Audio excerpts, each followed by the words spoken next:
do the sex. Today's Locker Room Talk and Shots topic is Swipe Smarter, Love Deeper, the Mindful Dating Playbook. I have been single for a year, as most of y'all know, if you've been around for any time. I have not been dating for a full year, as I have been working through healing and growing and preparing for what I hope will be my next great love. I don't know that I have the right strategies in place for finding what I want.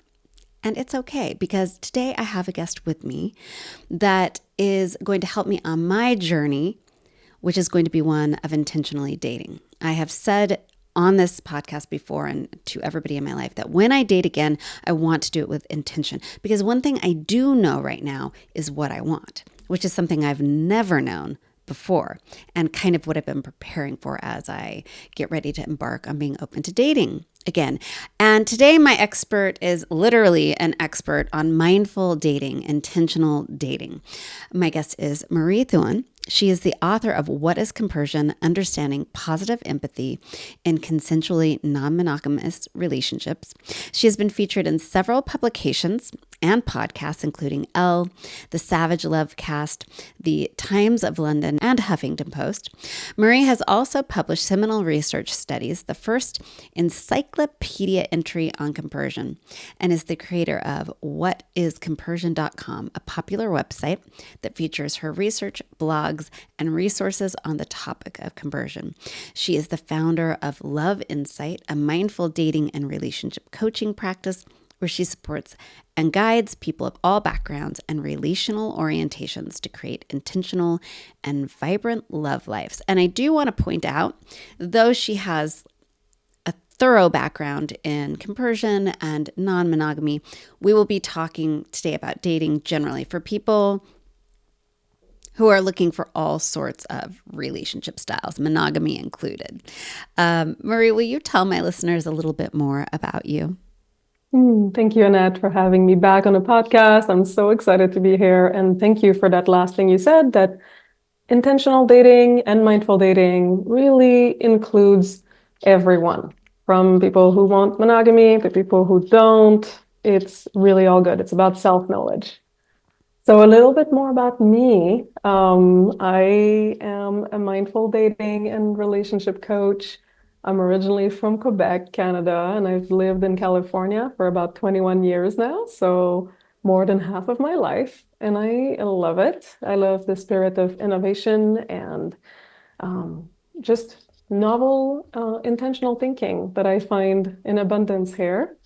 And I am passionate about relationships. I've always felt that there's an elephant in the room in our society, and that is the idea that everyone is told they should want the same thing and have this perfect Disney story of love over the course of their life, and that should fall in their lap.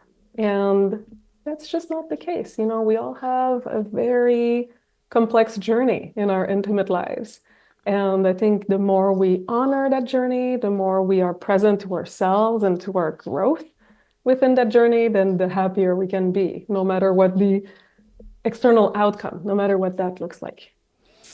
Yes, and I'm excited to talk about that. I'm excited to learn from you. So listeners, your motivation to stay to the end is that by the end, we will have a strategy. You and I, listener, we're going to have a strategy. I'm going to have one. You're going to have one as we embark on our dating journey together, because I'm sure there's some of you out there that are right here with me. And of course, we'll have more resources for you so that you don't go into dating just like fumbling around. You don't mess with other people's feelings. You don't mess with your own feelings. And I mean, that's what we want, right? We don't want to do any damage. We want to find love. That's what we want to do. So I'm ready to learn. Marie, I'm so excited about this. So cheers. Let's talk about finding love intentionally, mindfully. Cheers. I want to just jump in with, how does your concept of mindful dating differ from what would be traditional dating strategies? Not that I don't know, is there a traditional dating strategy? It seems sort of like we're all just throwing ourselves at each other out there. But how is mindful dating unique? Mhm. Well, most dating advice out there focuses on trying to manipulate other people into liking us. So we're externally focused. We're focused on the other and how can we get into their minds to get them to choose us.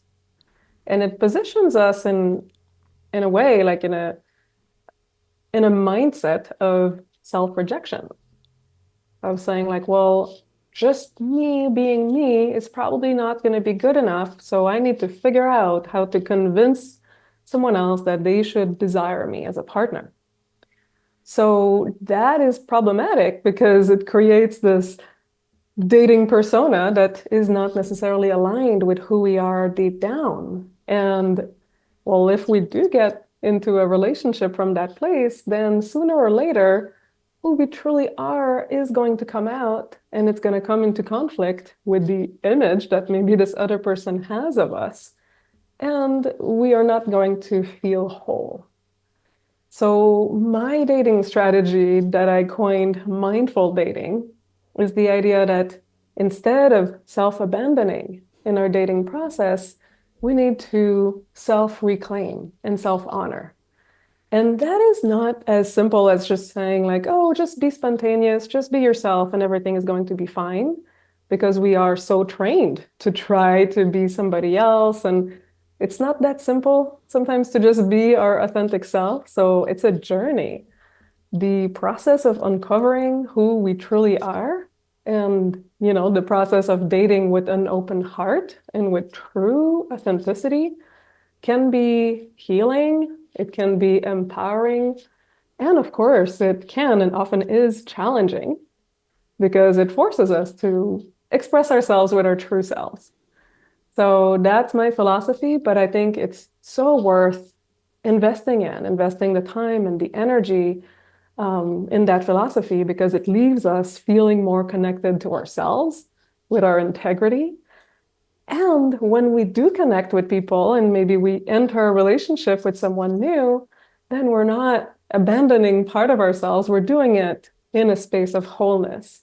And then that connection can be truly authentic and truly rooted in truth rather than in a story that's not ours. I love that you brought up the self abandonment piece in order to date, right?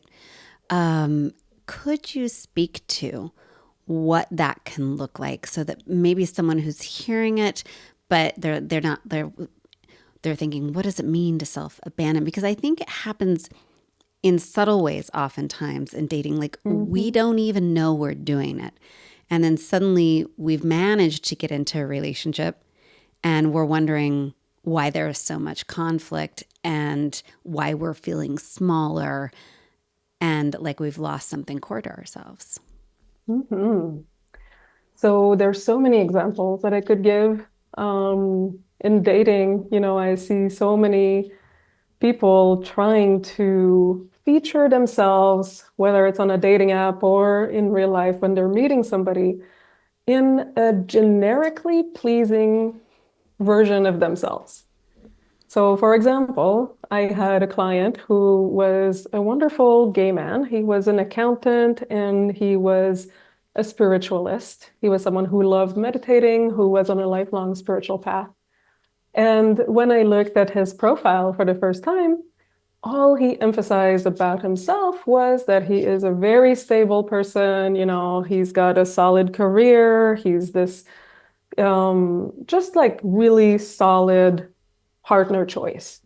But there was nothing about, his other interests, like, his interest in spirituality, or nothing really about how funny he was. He was a very hilarious person, still is. And, like there was this impulse in him to self-abandon in a way where he would pick and choose the parts of himself that he thought everyone would like. And when I asked him why, he said, well, I've been rejected by my family and by some coworkers before for being really interested in spirituality. So I'm afraid I'm going to get rejected again by people on the dating app. So that's a great example of self-abandonment, is showing up with only part of ourselves that we think other people are going to like, but then depriving ourselves and them from the full version, and really like depriving ourselves from magnetizing somebody who would love us as we are. So it takes courage, when we have been rejected for something like that, it takes courage to go out and say, like, yes, that's who I am. I can honor that. I can accept that and reclaim that in me. And okay, some people are not going to like that and they're going to move on. They're going to swipe left. They're going to say no to me. And that is okay. I don't need everyone to choose me. I need one person, or maybe, more than one if you're non-monogamous, but you're there to connect with someone who is going to want to honor the full you. So I Right. could give you so many more examples of self-abandonment, but that I think kind of encapsulates it. Yeah, absolutely. I think that captures it. I think there are, especially for women in our culture, one way that we often self abandon is by making our personalities smaller, our Mm-hmm. voice softer. Yeah. In my case, obviously, being a woman who has a platform based on, sex and sexuality, I know that for especially if I'm also bisexual, pansexual, but especially cis men, that can be really intimidating in my age range. Men may be more uncomfortable with being with a woman who talks about sex publicly. And I have found myself like, when I really like someone, like just getting smaller or getting in my head, like not asking maybe the questions I want to on a podcast episode, or saying the thing I want to, because would that upset him? Would that lead to an argument later? Would that lead to, Mm-hmm. ruffled feathers, or just, I could feel the spiciness, the bad spiciness after, something like that. Yeah. But the reality is, then other things suffer, right? When you self-abandon, your career suffers, your, relationship with friends suffer, your relationship with yourself. Mm-hmm. So it seems to me like an important part of your strategy is also knowing yourself, Mm-hmm. right? Mm-hmm. Because I think there are times that I've self-abandoned in ways that I didn't even realize, because I didn't know myself well enough to know that I was self-abandoning. Yeah. Yeah.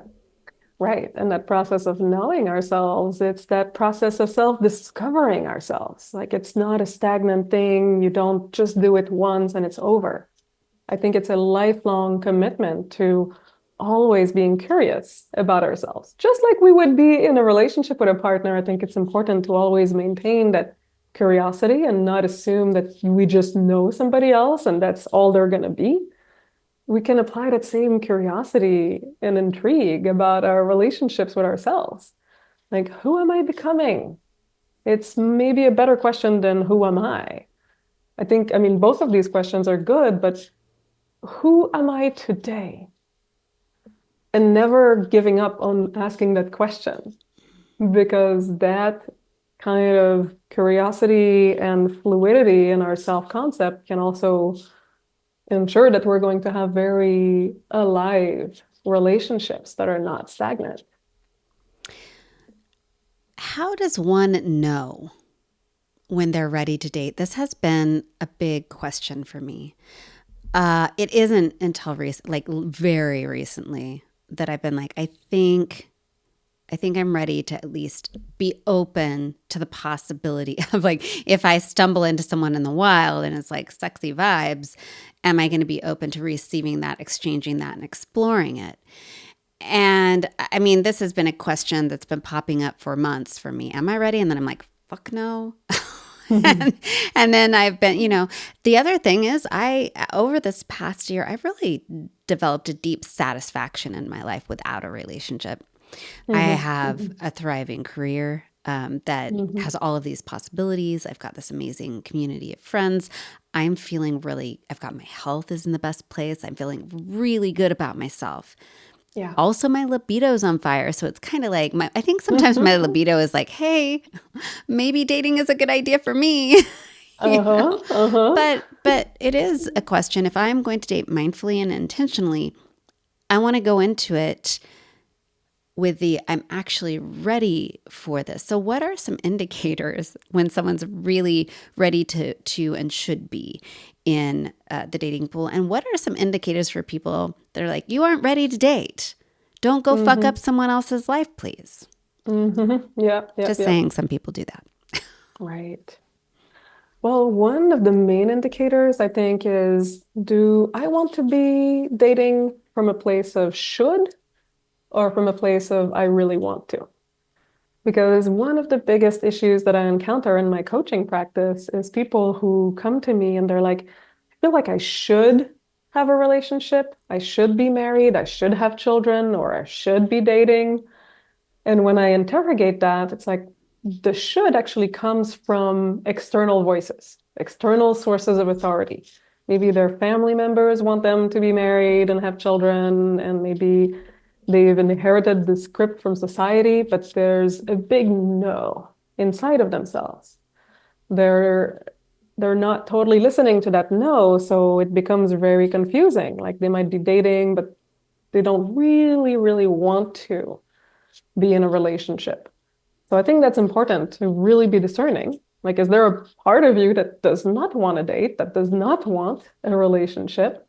And what is that part saying? Like, why? Is it because you're afraid to lose your freedom and independence? Is it because you're afraid to be heartbroken again?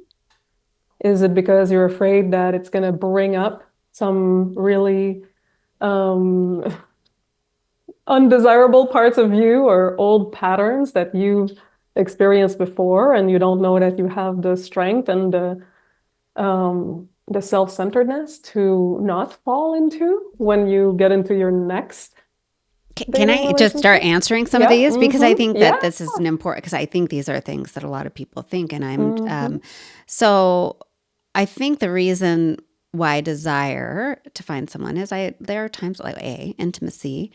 And I do really love having a person that's like, that I share everything with. Like, I like that. I love a deep, deep connection.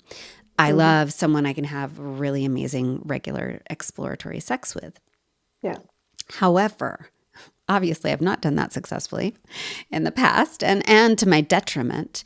I haven't wanted to date because, I mean, number one, I really don't want to go through the excruciating pain of a breakup, of loss that I have experienced. Like, I'm mm-hmm, like, dude, not interested in experiencing. And I do actually, it more than I think ever in my past before, I have a lot of fear around re-experiencing that level of pain and loss. yeah, Um, I also feel like I've established this really great relationship with myself. I do feel like I really know what I want in a partner, but yeah, I think you came to that question of, and I hear this from so many people, like, what if I fall into old patterns? What if mm-hmm, all this resilience I've worked to build, what if the skills of discernment I think that I have fail me? mm-hmm, And then I mm-hmm, find myself back reduced to who I felt I was when I had self betrayed and all of that and self yeah, abandoned. mm-hmm. So, what do you do with that? That's such a good question. And honestly, like my first thought on that is a bit of a shameless plug, for me or people like me as coaches, dating coaches or therapists. I think part of our job with clients who are on a dating journey is to help be a mirror for that and help reflect and help interrogate. Okay, are you falling into an old pattern? And what does that look like? And how do you create a new pattern? If we've already established, like, okay, I don't want to self abandon, I want to show up with the fullest version of me. I want to communicate from a place of authenticity and courage. Then, really articulating what that looks like in practice as you're dating and having a support system around you to hold you accountable to that. and not just, like let you go down the same old road without any reflection can be really life-changing. It can make the difference from going down the same old road maybe for the next 10 years of your life, or Nobody wants. actually nipping it in the bud, or taking a new direction, a different direction, and showing up in a whole different way. And that's how we grow. I think that's why, to me, like dating is so powerful because it's this alchemy of growth. It's this opportunity to show up in different ways and kind of rewire our brain and our patterns in real time. So even if someone or you are afraid to go down the same road into the same old pattern, I would encourage you to maybe not stop dating, like depending on other factors, of course, but if you can go into it with a really strong mindset and a really strong commitment to not repeating the same story, but actually like having a clear vision. And that's part of the mindful dating framework that I teach is having a clear vision of how you want to show up in this next relationship can be so transformative.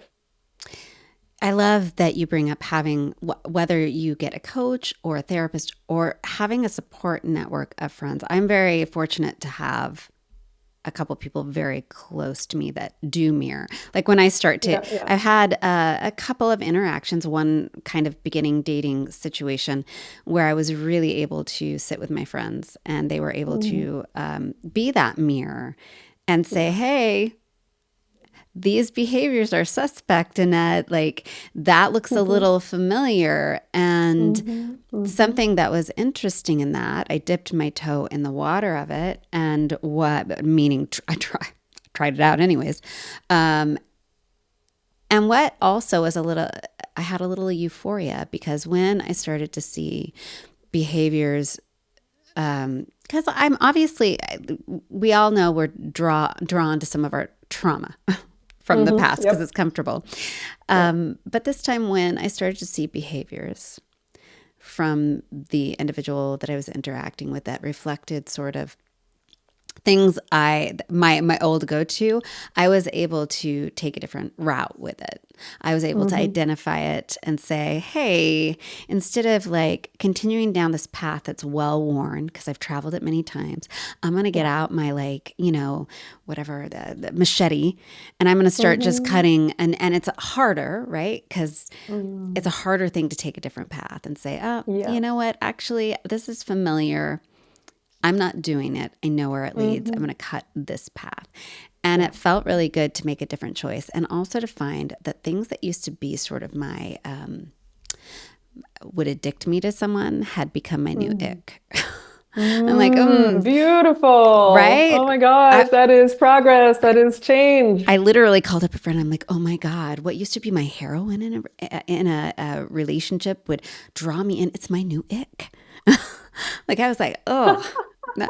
and and it was so wonderful because I had this moment of like, wow, I really have been. I'm not just bullshitting myself. I have Right. been doing work this year, and I'm getting somewhere, which makes me Mm-hmm. think that yeah, I mean, I'm not in the mood to like aggressively try to find someone. I don't feel that need, Mm-hmm. but Mm-hmm. I do want to be open. I do want to Yeah. like be open to meeting people and to the possibility. I'm Mm-hmm. open to Mm-hmm. going on dates, you Yes, know? that's amazing. So once a person has identified that they're ready enough, I don't know if there's ever a completely ready, but like I'm like, all right, probably over the next year, I will go on dates.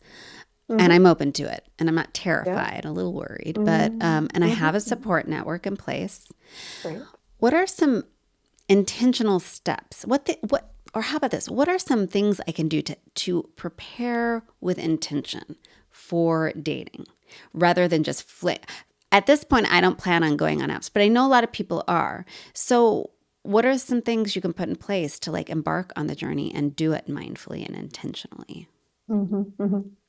Well, I'll speak generally, and then we can speak more specifically about dating on apps because I have a whole system for that too. Oh, perfect. Yeah. But more generally, for mindful dating, I always get people started with a clear vision. the idea of really being clear about who you are, what you want in relationship. Are you there to just empower yourself by dating a lot of people and you're not really wanting a committed relationship or a traditional relationship? Are you really wanting that next level? Like, I want someone to engage with at a deep level. I want to find my person, etc. Like, what are you actually craving? And that process is often the disentanglement of what you've been taught to want, that conditioning, and what your heart really wants. And that is a really beautiful process to get clear on that. And also, what are your deal breakers? What are your must-haves? All of that stuff. So that is foundational work. And the next step is also, I mean, it's within that, but the idea of having an empowered self-concept and knowing your value, knowing what you bring to the table, wanting to share your gifts and your qualities with others. So oftentimes I ask my clients to write a list of what they feel like they would bring to a relationship. Like, what are their gifts and qualities? And that can be an interesting, sometimes challenging exercise for people because they're so trained to think in terms of what can I get from this other person rather than what do I bring? What do I want to share? And sometimes the problem is more like, oh, I'm not trained to even value myself and recognize that I have a lot to share. So that process of really self-honoring and having an empowered self-concept is foundational to going out there with a sense of your own value and a desire to share. Right. Yeah. And then we get into strategy. And that means, okay, like what feels aligned in terms of actions? Do I want to be on the apps or not? And why? Like, how do I feel when I go on the apps? And can I go on them in a way that feels aligned, or is it just not going to work for me? And are there other ways that I can meet new people? Are there activities and social clubs or, like hobbies that I can take that will not feel like a waste of time if I don't meet somebody to date there, but they feel like nourishing to my soul, but they also allow me to meet new people. And can I show up with that openness and that banter and that ability to make new connections? And what does it take for me to show up with that skill? That, like in a way, it's a skill set, like walking up to people and starting a conversation and creating authentic connection.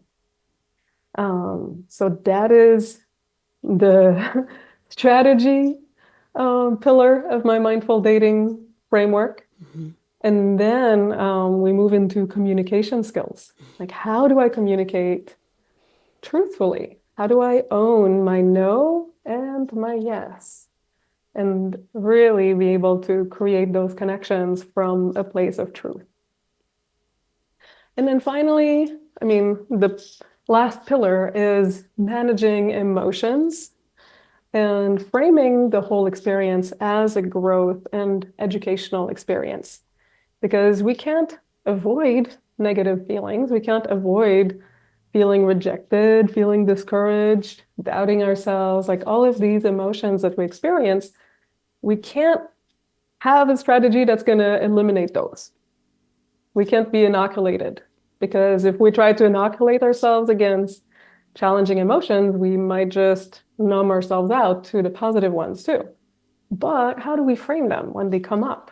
Do we have the centeredness and the mindfulness to always bring it back to like, oh, here is a process of self-discovery to who I am. And if I feel rejected, does it mean I then need to self-abandon a little more to make sure that the next person will choose me? Or can I frame that as, okay, that was not my person, and great, now I have more spaciousness to meet somebody else who might have a better connection with me. So just reframing those scripts as we go. Yeah, I would say your relationship with rejection is going to really strongly affect how you date. Mm. right? Mhm. Like Mhm. if rejection is super difficult for you and painful and you like take it as meaning something, like you take someone's rejection as meaning something about you, Yeah. that's going to make dating, I would say this is the one place I feel like I really excel. Like Yeah. I don't like in the dating realm of just like we've gone on a date, maybe two, and I can tell it's not going for it. Like I don't, I don't ever read that as something about me. And I think that's Mhm. hard for people, you know? Totally. Like, how can rejection mean anything about you from someone who doesn't even know you? Maybe Hmm. whatever it is, the pheromones were off, or, you know, they're Yeah. really into blondes and I'm not a blonde, or, you know, or I've got too many tattoos. Like, it Hmm. could be anything. Yeah. So, but I'd like to go through these pillars a little bit if we can, because I think each one of Hmm. them is important, starting with so a lot of people are on the apps. Hmm. And maybe we can talk, I'm choosing not to, but we can talk about that later. Can we start with sort of if someone's like, I don't know how else I'm going to meet people, I'm not really into clubs, or you know what I mean, this is going to be the easiest way for me to connect with people. What are some strategies they can put in place to keep app dating mindful, which I think can be really hard, you Hmm. know? Yeah. Yeah. I love that topic. I'm very passionate about it. And I actually just recorded a class called um, Humanize Online Dating with Mindful Swiping. And that is a thorough explanation of my four pillars of mindful swiping, which I will go into now. Yes. But if people are interested in the full on 90-minute class, it's only $27 on my website. They can go and get it. So the first pillar of mindful swiping that I always recommend to everyone is to ritualize your use of the apps. And that means don't just mindlessly go swipe while you're bored at the grocery store line or, like before bed or just like when you feel angry or rejected. Like use the apps in a very methodical way. I recommend 15 or 20 minutes a day. Maybe it can be on the same, same time frame every day. It could be like, okay, it's 9 o'clock. I'm going to sit down and you're going to create a beautiful space for your use of the apps. You're going to sit down in a spot that feels comfortable to you, and maybe you can light a candle and reconnect with your intentions. That is super important because if we're swiping impulsively, then the results might not be as mindful and aligned as we would like them to be. But the more we're stoked into our intentions when we're swiping, then the results will change. They will be better. So that's one. Ritualize your use of the apps, which also includes like turning off as many notifications as possible, because that to me just it's like social media. It pulls on your attention and it takes you away from yourself. It kind of creates an external locus of authority in your life and your brain instead of letting you focus on that internal authority. Like you have to create your own GPS. So that's one, the ritual aspect. Number two is creating an empowered dating profile. And going back to my example of my client who was self-abandoning by only focusing on one aspect of his personality that he thought would be pleasing, creating an authentic profile is to actually highlight the contrasts about you and the complexity and the nuance and showing up with more of that authentic, wholesome self. And you can imagine that you're creating a piece of art, like a canvas. You can use those apps as a way of really expressing your fullness, as much as possible. Of course, there's a limited amount of space and all of that, but showing up in a way that feels really good and whole and authentic to you. And that can be a very empowering process in itself, the process of writing down, like, okay, what do I want to communicate about myself to the world? How do I want to show up? Is my profile something I can feel like full-hearted about rather than feeling like it's a diminished version of who I am and I'm showing up with fear? So that's pillar number two. And yeah, I love helping people with their dating profile, by the way. It's so fun to create that. It's like a piece of art. Mm-hmm. And the goal is self-expression. Number three is discernment. How do I swipe? What do I feel? Like, how do I decide if I swipe left or swipe right on somebody? Like, are there old patterns at play where maybe like, oh, there's a certain type that, ooh, I just find so hot and irresistible, but I know it's not the right person for me, but goddamn, they're so hot. I need to swipe right on them. Yeah, that would be a question of mine, like strategies for Mm-hmm. swiping. So my strategy when I was using the dating apps was, Mm-hmm. obviously the first thing I do is look at the photo. And if I'm just like, it's not someone I'm going to be physically attracted to, which also, it's problematic in the sense that if I'm meeting someone in the wild, maybe someone who I wouldn't typically be physically attracted to, I start talking to them and that can Yeah. change. And it certainly has in my, younger life. I've ended up very much into people who I would have never swiped right on. Mm-hmm. But in app dating, it's like kind of hard to, like it would require reading in depth every profile, figuring out if there might be a shred of something that would make them attractive to you. What are your thoughts on that? Mm. Well, I think it's good to slow down because oftentimes, like we are so hooked onto the dopamine aspect of swiping. Mm-hmm. Like it really works like a slot machine. It's like, oh, you take your chances. And if you get a match, it's like this reward, bing, bing, bing. You get that match, you're liked and you get that dopamine hit. So if you can train yourself to slow down, and especially with the framing of the ritual where you only swipe for 15, 20 minutes a day, you're already kind of putting a container around your use of the apps. Then you can ask yourself, does this person seem kind? What are they saying? What's between the lines of what they're saying? Is there anything about that profile, about that person from what they're expressing that I would resonate with, that I could resonate with? So to be less impulsive. And I really like to recommend the book Deeper Dating by Ken Page. And he creates a distinction between attractions of inspiration versus attractions of deprivation. And the attractions of deprivation are those kind of wired attractions from our trauma, from our sense of lack, whether it's lack of self-worth or feeling like there's a like deprivation or a scarcity of options out there. And we just get so intoxicated by those attractions of deprivation. We just get hooked. We're like, oh, I gotta have it. I gotta have this person. I gotta make it happen. Mm-hmm. And that can be very erotic as well, versus attractions of inspiration, which are attractions where, okay, maybe it's not like a big fire, but we find this person inspiring. We find that they tend to bring up the best in us. They tend to show up with integrity and with kindness and with respect.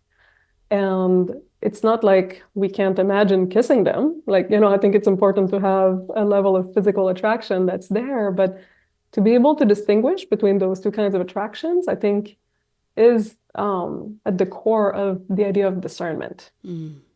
I do think there can be this scarcity mindset when it comes to dating and attraction and like how many people are out there that are really available and you see one that presents well on their profile and like I've got to get their attention because maybe they're especially when you get into I think late 30s and 40s and up. Yeah. There is definitely this like feeling of limited time, limited resources out there, right? Mm-hmm. Okay. Right, right, right, right. And I know it's hard, but it's so important not to get into that scarcity mindset and just like saying yes when you don't mean yes because you don't think you have options. So Well, sometimes, and I would yeah, I would say another thing that I think happens and I would love your thoughts on this is that we we turn a person into something they are not. Yeah. because it, like, when you're in that scarcity mindset, when you're in that, like, you're looking at someone and they align well enough, but maybe they aren't hitting all the marks, but then you in your mind kind of create the person you want them to be, and you start holding Hmm. them to that standard when that's not at all who they are. Yeah. Yeah, totally. Yeah, we tend to pedestalize people, we tend to romanticize people, we fill in the blanks in our mind. Sometimes we fill in the blanks in a positive way. We want them to be all that. Sometimes we fill in the blanks in a negative way too. Like, I think it's important to observe, like, well, if someone reminds me of another person who potentially broke my heart or was mean to me or I had a bad experience with, or just a characteristic that I judge. Like, let's say, oh, I really don't like nerds.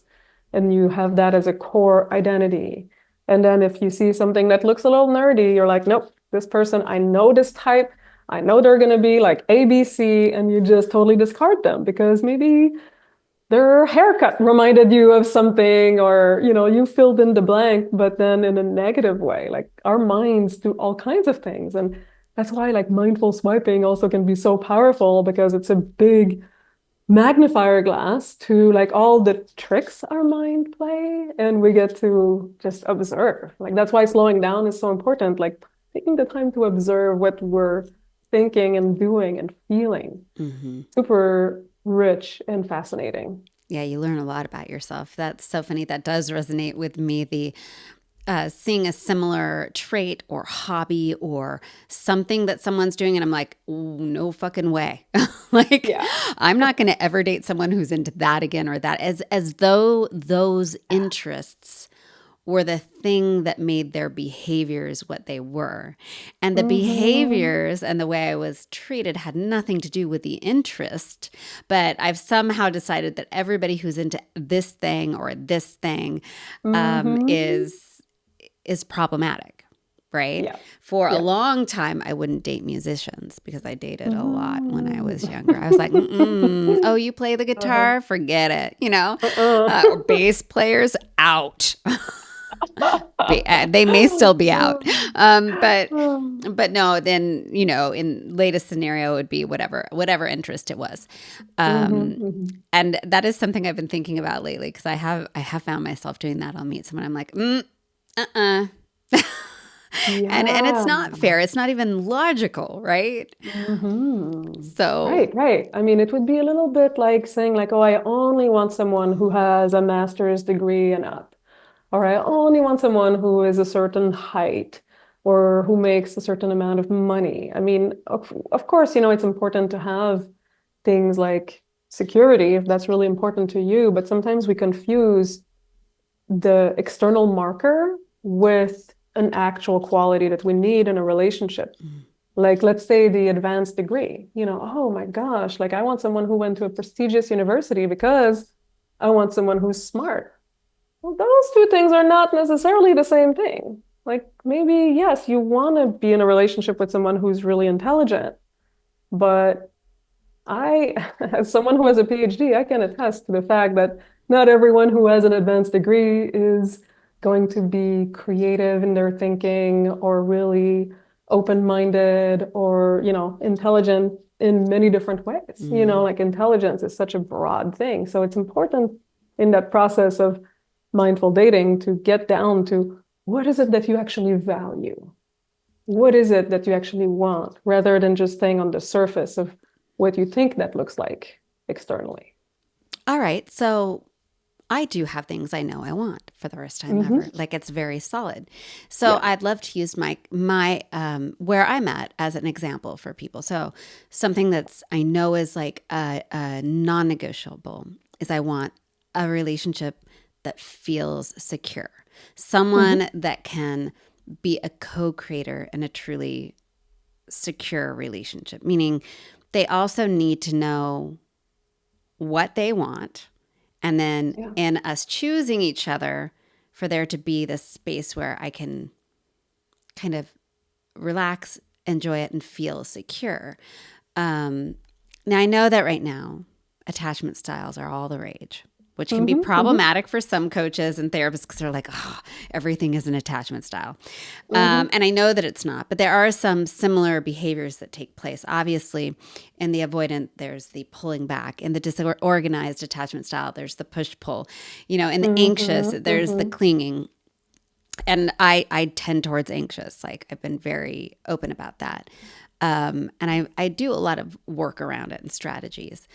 But what I have said is I'm like, there's no way. Like if I'm not jumping back into an unhealed, disorganized relationship with a disorganized person, which I've Mm-hmm. had so many relationship with Mm. disorganized.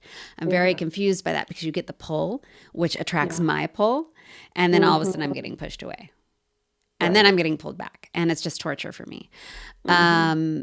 Or an avoidance, like the whole like, oh, if I want someone and I want a deep, Yeah. I love the deep connection. I want to Mm-hmm. get in there, and Mm-hmm. Mm-hmm. I want more of a monogamish style of a Yeah. relationship. Like, I'm not interested in being, I realize I don't think poly is, I don't do the best in Mm-hmm. that. Mm-hmm. But I do Yeah. like a partner who's open to, like, some sexual adventures and play. Mm-hmm. Mm-hmm. So Mm-hmm. that's sort of the security piece is a big thing for me. That is Yeah. like that is my biggest one. Mm-hmm. How do I date mindfully for that Mm. Right. without just pigeonholing people if I catch a whiff of avoidance, or and a lot of people have like figured out they're like, yeah, I'm an avoidant, but I'm going to therapy, and I'm like, you know how can Mm-hmm. I, if that's so important to me, how can I date mindfully for something like that? Mm-hmm. Well, then, I think you said a key word there. You said you wouldn't date an unhealed, I'll put some bold fonts there, disorganized person, or, like an avoidant person. And I think that, it's good to really look at how is a person dealing with the cards that they've been dealt? Like, how are they adjusting their behaviors accordingly? Because there's people who might have been assessed as avoidant, but they know how to communicate about it. They know to say, like, oh my gosh, like I can feel myself sometimes pulling back, but it's not about you, and I will call you back in 4 hours. I will be in touch then. Or, like they don't just disappear on you without any communication. Like they might have been able to operate or function in a secure way in a relationship. So I think there's a difference between, someone who has a secure attachment style just because they got lucky enough to have a good childhood with good parents and all of that, and someone who might not have that as a foundational wiring, but they can operate or function in a secure way in their relationships. And to me, that's what's most important. Because there's even like secure people or people who had an okay childhood, like they might not have the chops to function, in a secure way. So you can probably discern what are, somebody's relationship skills from the first couple of dates. And you can talk about that, like, okay, well, you say you're avoidant, you're going to therapy, but what does that mean to you? Like, how do you deal with that? Like, how do you create intimacy, even though you have that label? Right. I mean, so is that a conversation you would bring up on a date? Like, because I'm pretty good at communicating. I know which way I lean. Hmm. Hmm. I know the triggers, so when I feel them, I'm like, and the beauty of your attachment style is it doesn't just show up in relationships. It shows Yeah. it, like intimate relationships. It shows up in friendships. So you have a lot of Hmm. opportunity to practice, right? Especially with Yeah. Yeah. Yeah. friends, and say Hmm. she'll experience like I will experience that anxious attachment, and even in friendships. Yeah. And so you can build skills. I can talk about my skills around my anxiousness. What do I do to Hmm. self-soothe? What do I do when I'm like, to discern if it's me or if it's something we need to discuss? Hmm. But is that something in the first date or two that you would open a discussion about? Like, hey, what's your attachment style?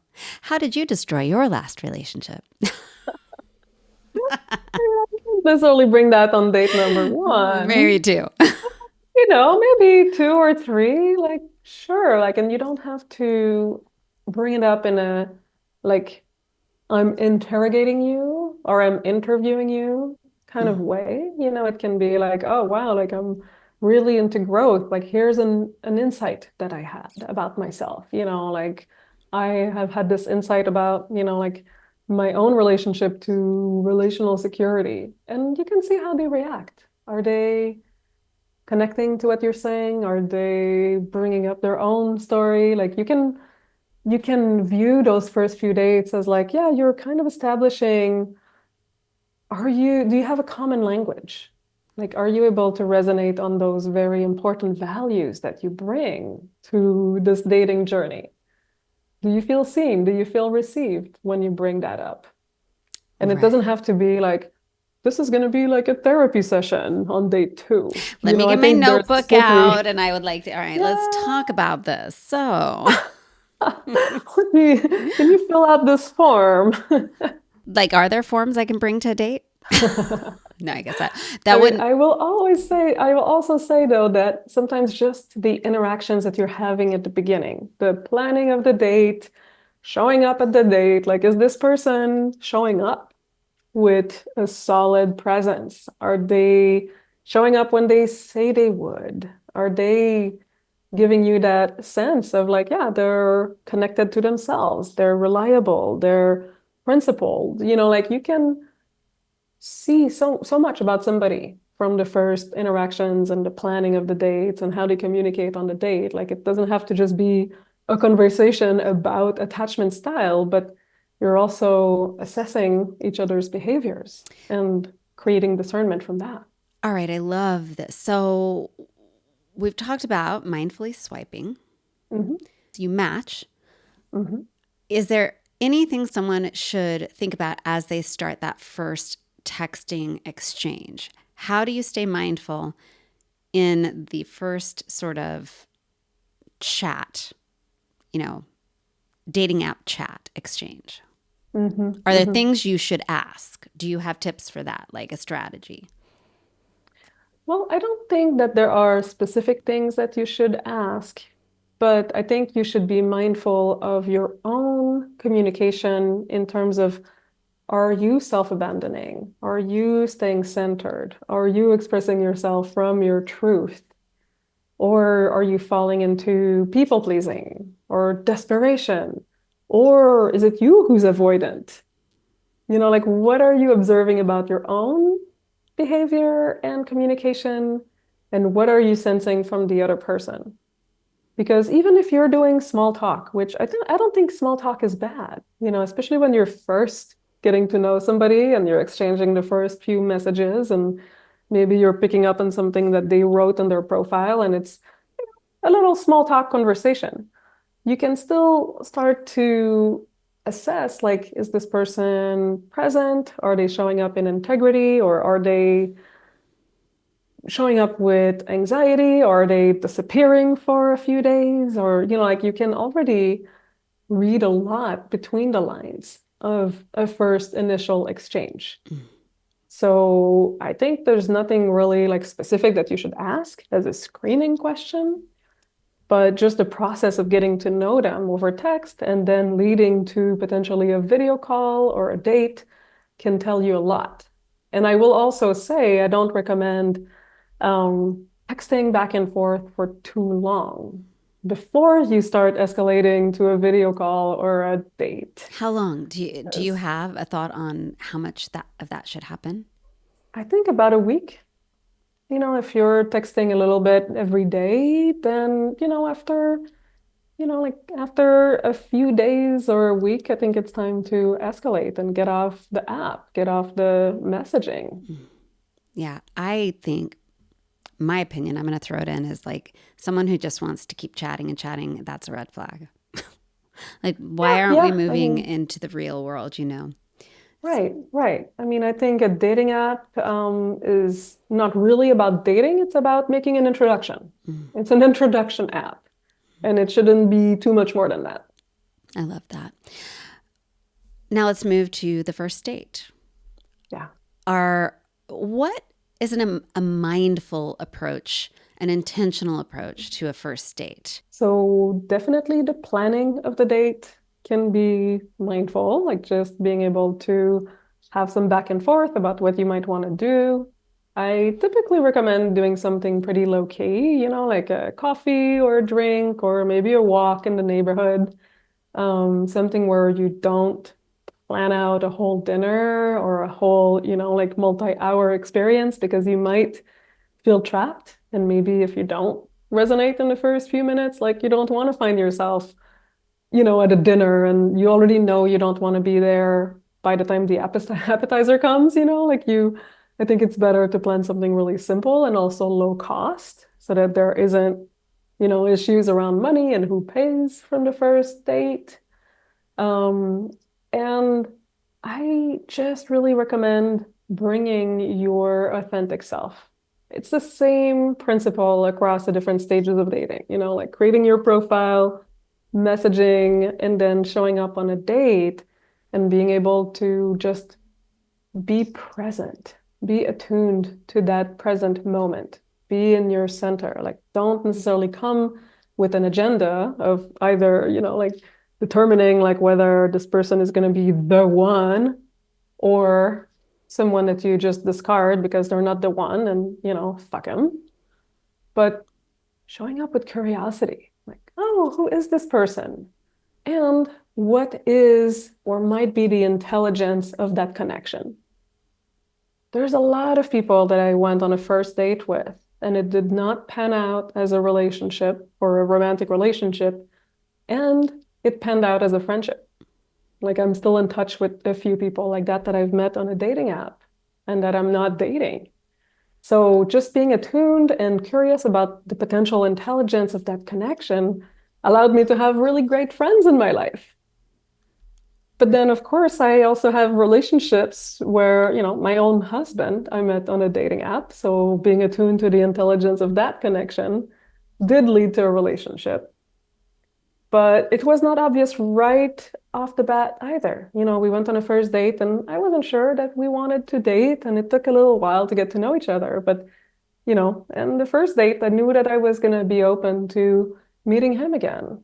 So being able to be present to that gray, not necessarily trying to resolve it into a yes to everything or no, nothing, is important.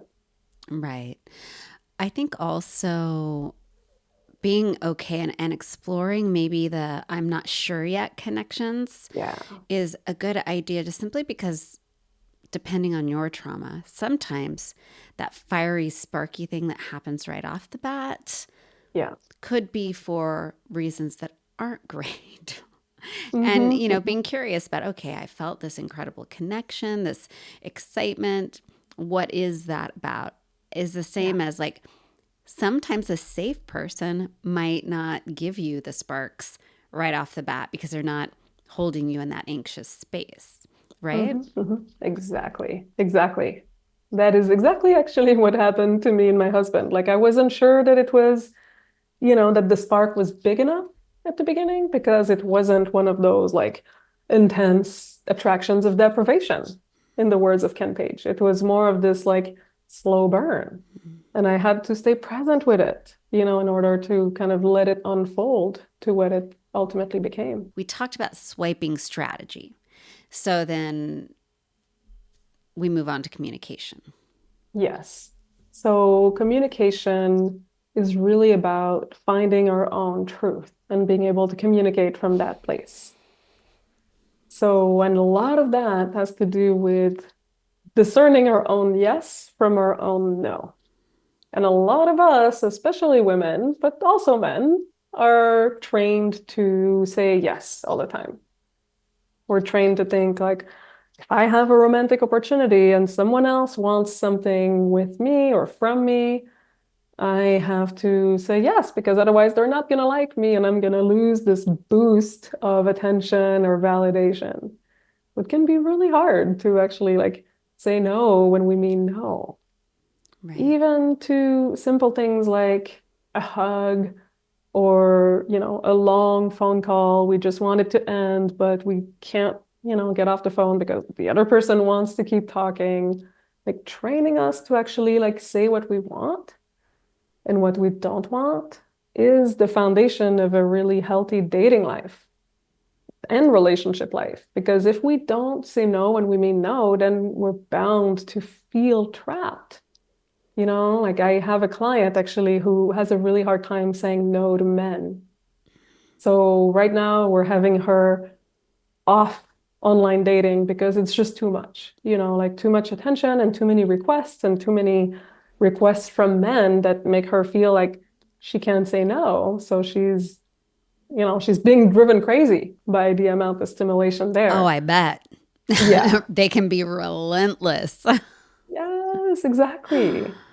So I think until she learns to say no more easily and being able to kind of overcome that conditioning of I can't say no to men, having a slower paced dating life is more appropriate. Right. Yeah. It is hard to communicate from your authentic self, Yeah. especially if you've, really progressed in going on dates with someone and then suddenly they pop out with something that you weren't expecting that goes against everything you're looking for, but you're already so invested, right? That it's hard to say, Hmm. well, that doesn't work, right? Yeah, right, right. Like a good example of that is, let's say somebody else wants to have sex on the first date, and you really like them and you are attracted to them, but you don't want to have sex on the first date. You don't feel ready for it. You'd feel like that's too fast. There can be an impulse of just doing it and saying yes because you don't want to lose them. You don't want to lose their attention. You don't want to disappoint them. But then if you do it and you're not feeling great about it, then you might resent them or resent yourself. And if they reject you after that, then you might feel like there's really something wrong with you. And you gave them your body, so to speak, and you kind of went against your own will and you're left with nothing. And that can be super painful. Right. You So self I think it's, abandoned and yeah, then they left. Yeah. right, right, exactly. So that's a really important thing to be able to say no to if you don't want it, to just say like, hey, I really like you, I'm attracted to you, but I don't feel ready. Let's, like, are you okay with, like going on a few more dates? Like, like, or like, no to this, but, here's what I want. Are Mm-hmm. you a yes to that too? Or are we really wanting two different things? Yeah. Like to be able to articulate that and to be okay with, let's say you do want different things, and that's a conclusion and it comes from clarity, then that's good. That's a successful dating life. Yeah. If you can have an honest conversation with somebody else and whether or not you're going to keep traveling together and going on more dates, or whether your paths are coming apart and it's not meant to be a long-term relationship or connection. Mm-hmm. Either of those things can be successful in my book. How, in this conversation, can we help people feel or begin to feel okay with things not working out? I feel Mhm. like so often what happens is that after even just a few dates, people have decided this is it, right? And so that's where the self-abandoning starts, right? So then they start like saying, they want this thing, I didn't, but if I do it, they'll, you know, it's a small compromise. It's a small Mhm. thing to give up to keep the Mhm. relation because everything else is so good.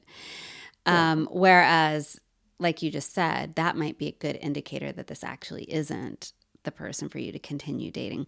But it takes being okay with it going opposite directions. Right. How does someone get okay with that?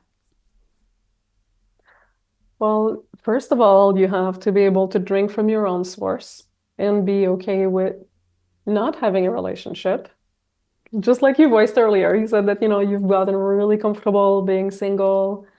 And I think that's a really good place to date from because you already, started to, I mean, you're already compensating for the loneliness of not being in a relationship with, you drinking from your own cup.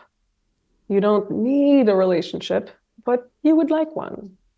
So whatever it takes for people to get to that point of like, I don't need a relationship to feel okay with myself or about myself. And that can take a while. That can take a lot of self-care, self-love, self-affirmation, self-validation, and also have community. I think, like we might not need a romantic relationship to feel okay, but we all need connection. We all need to have friends and people who love us and that we love. So investing in that can be really great as a way to not feel so desperate when we feel, in our dating life. So cultivating our individual cup and our community cup can be really good.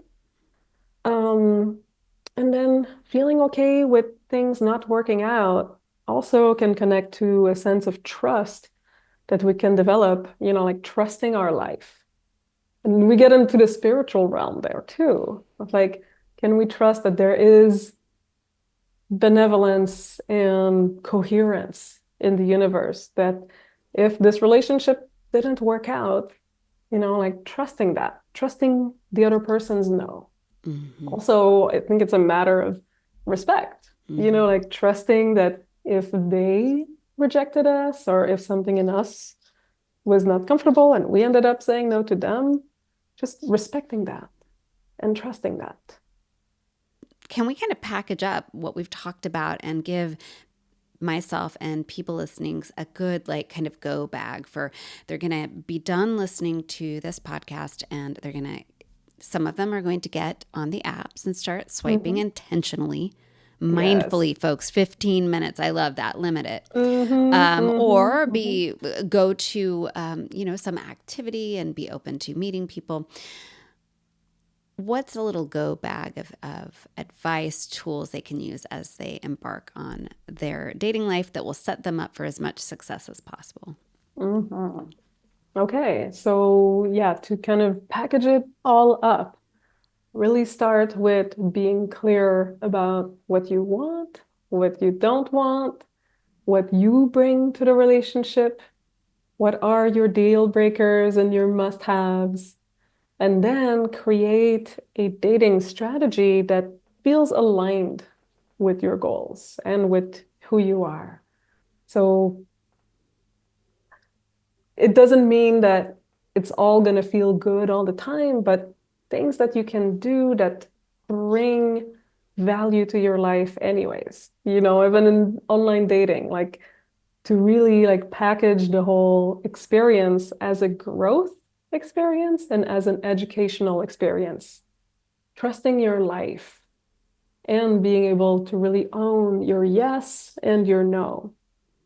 So the last thing is also to have a support system, whether it's a group of friends who can mirror things for you, having a therapist or a coach who can keep you on track with your intentions, having a sort of accountability system so that you don't fall into the same old traps again and that you stay with yourself. Yeah. No more self betraying, guys. No more self abandoning. And Right. and I love how we really this all started with like having a good relationship with yourself. Yes. And if you don't have a good relationship with yourself, like go get help, get therapy. I mean, trust me, I've been there. I'm saying this from a Mhm. place of nothing feels better than having a good relationship with yourself. Yes. And once you have a good relationship with yourself, you'll feel it when you start to lose it. Right. And Right. And that feels bad. you're not gonna want to be with someone who diminishes that. Yeah. Yeah. Thank you. This is all great advice and definitely something that I can start. I think I'm gonna write my strategy down. Yay, I love that. Yeah, putting language on things is so powerful. Yeah, I think strategy, have it in place and make sure I'm adhering to it. And I think for me, and as I think a lot of the listeners, it's going to like making sure there's a strategy in place that keeps me from my pattern, which is self abandoning to make someone else comfortable. Hmm. Hmm. Right, compromising when Yeah. I'm not really compromising. I'm just walking towards their direction of what they want. I'm a Absolutely. people pleaser. So, Mm. yeah, thank you. I feel like this is going to be really helpful. Can you first of all, tell my listeners where they can find out more about you, also where they can download? Do you have sort of a guide, a little class for Yes. dating, before dating, or even if you guys are already dating? Take a class. There's a class that's next to nothing that could save you extreme heartache. Listen to me. It's worth the money, right? Yes, yes. I actually have two classes. One is the 6 pillars of mindful dating, and that is a 90-minute class. It's $35 on my website.